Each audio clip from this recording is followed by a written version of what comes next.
जय हिंद दोस्तों, आपका अपने चैनल शिवांश एजुकेशन 2 में स्वागत है। तो चलिए आज हम देखेंगे वार्षिक परीक्षा कक्षा 11 की साहित्यिक हिंदी। समय आपका 3 घंटे 15 मिनट का रहेगा। पूर्णांक 100 नंबर का रहेगा।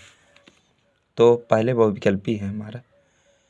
नीला देवी और विश्व औषधम के रचयिता हैं तो इसके हैं भारतेंद्र हरिश्चंद्र जी।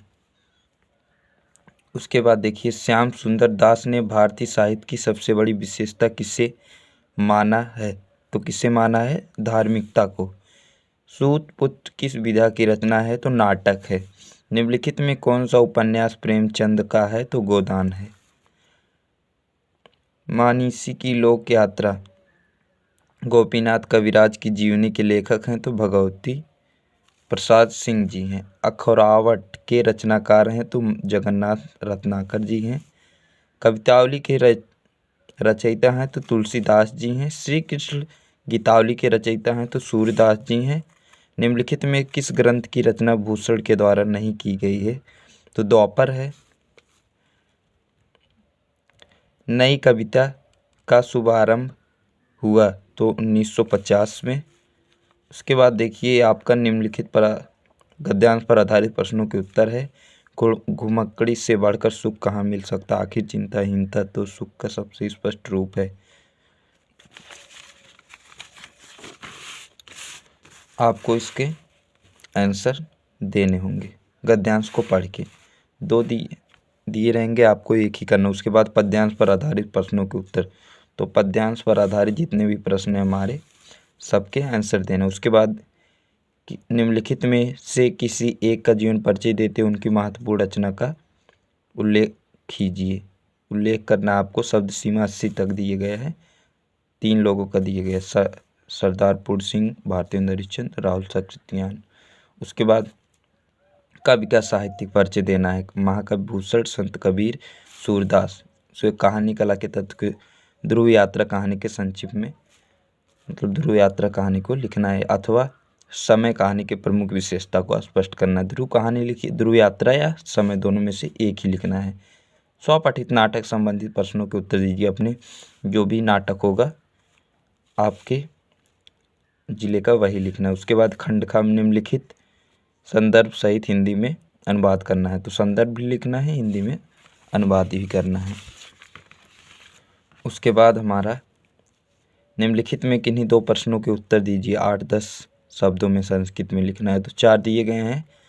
उत्तर प्रदेश उच्च न्यायालय कुत्र स्थित? उत्तर प्रदेश का उच्च न्यायालय कहाँ है? तो भारत देश उत्तरम दिशम अष्टगिरेकेन नाम। दोनों में से, मतलब 4 दिए गए हैं, केवल उसमें से 2 ही का आंसर देना है। विभस्त रस का स्थायी भाव तो घृणा होता है। करुण रस का स्थायी भाव शोक। अरुण सरोहि कर चरण दिग्खंजन मुख चंदन समय आय सुंदर शरद कहीं न कर में अलंकार। तो उत्प्रेक्षा अलंकार होगा। जहाँ उपमय का अत्यंत बढ़ चढ़ कर वर्णन किए जाए वहाँ अलंकार होता है तो अतिशोक्त अलंकार। अब जीवन की है कभी आस न कोई, कनगुयन मुंदरियन कंगन होय में प्रयुक्त छंद तो वैरव है। कुंडलीय छंद में कितने चरण होते हैं? तो 6। उसके बाद देखिए, एक विषय पर निबंध लिखिए। तो 4 दिए गए हैं, एक ही पे लिखना। उपसोक्त का संधि विच्छेद, उपधन, औसत। उसके बाद देखिए विसर्ग संधि। तो विसर्ग संधि कस धन चित ए वाला हो जाएगा, पहला वाला। नैनम का नय धन अनम ए वाला हो जाएगा, दा वाला इसका राइट। उसके बाद देखिए, निम्नलिखित में किन्हीं 2 शब्दों का समास विग्रह करना है।